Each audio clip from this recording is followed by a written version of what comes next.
Quick question. Have you ever not done something? Not raised your hand, not won something you loved, not spoken up because you were afraid of what someone might think about it? Has that happened ever? What if I told you that fear has a name? It has a science, and almost, most importantly, it has an exit door. And today we are walking through it. Here's something that will stop you in your tracks, and that's for sure. The average person will make over 35,000 decisions today. And research shows that for most of the people, especially the young ones, more than half of those decisions are quietly shaped by one question: what will they think of me? What you wear, what you say, what you post, what you don't post, what dreams you keep secret because they should sound too big, what talents you hide because they seem too different. So you are not living your life, you are performing it. And today that changes. Wanna hear a story? Okay. So meet Nana, 14 years old. She has the most extraordinary singing voice you have ever heard. Warm, powerful, completely unique. Her music teacher begged her actually to audition for the school concert, and Nana said no. Her best friend begged her, Nana said no. Her mom said, she said no. Every single night, alone in her room, with the door closed and the music low, Nana sang her heart out. Full voice, eyes closed, completely free. One evening, her brother heard her through the door. He knocked and whispered, Nana, why don't you sing like that outside? Nana went quiet. And for the first time, she couldn't answer that question. Does that have it ever happened with you?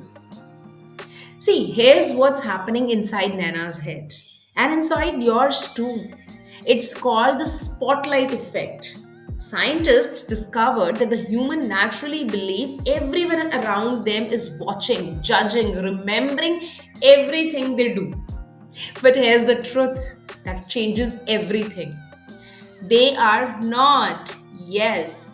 Every single person in that room is too busy worrying about what you think of them to spend much time judging you.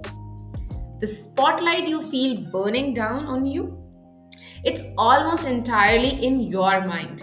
You are the only one who thinks who's the center stage. And here's the deeper truth if you want to hear. The fear of what people think is not really about them, it's about you. It's your own inner critic borrowing other people's faces to make its voice seem louder. When you imagine people laughing at you, that laugh, that's yours. When you imagine people judging your outfit, that judgment, that's also yours. You have been your own heart treat audience. And it's the time to fire that critic and hire someone kinder for you. So here's the tool for you today. I call it free method because that's exactly what it gives you. F. Find the fear. Name it specifically, not just I'm scared. Be exact. I'm scared that if I sing, people will laugh. I'm scared that if I speak up, they will think that I'm weird. Fear loses actually the power of moment. You name it precisely, a fear you can name it is a fear you can face it. R. Reality test it. Ask three questions. 1. Is this definitely going to happen or I am predicting the worst? 2. Has this actually happened before or I am just imagining it in my mind? 3. If it happens, would I survive it? Would it matter in a year? Almost every time the answer reveals the fear is far bigger than the actual risk. E. Expand your comfort zone. One tiny step. You don't have to sing at a, in a hall, or just by tomorrow you have to sing. No, you just have to sing in front of one person, then two, then a small group. Courage is not the absence of fears, it's taking one small step while the fear is still there. Every step shrinks the fear and grows you. Next E, evidence collect. Every time you do the scary things and survive, write it down. I raised my hand, I didn't die. I wore what I wanted, the world kept spinning. I shared my idea, someone actually liked it. See, you are building a personal proof bank. Evidence that the fear was lying to you all along. Just imagine if Nana had used the free method. She finds the fear. I'm scared people will laugh at my voice. She reality tests. Has anyone actually laughed? No. Am I imagining the worst? Yes. She takes one tiny step. She sings in front of her best friend, just one. Her friend doesn't laugh. Her friend gets goosebumps. Nana writes it down. I sang for someone, they cried. The fear was wrong. 6 weeks later, Nana walks onto that school stage. She closes her eyes, she opens her mouth, and the voice that was only ever heard through a closed bedroom door. It was filled the entire hall. Silence after the last note, last 3 whole seconds. And then the room erupts. Not because Nana became fearless, but Nana finally decided her voice mattered more than her fear. Right?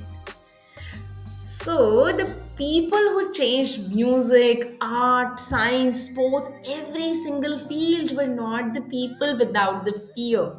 They were the people who decided that my gift is too important to keep locked in the room just because I'm scared of what someone might think.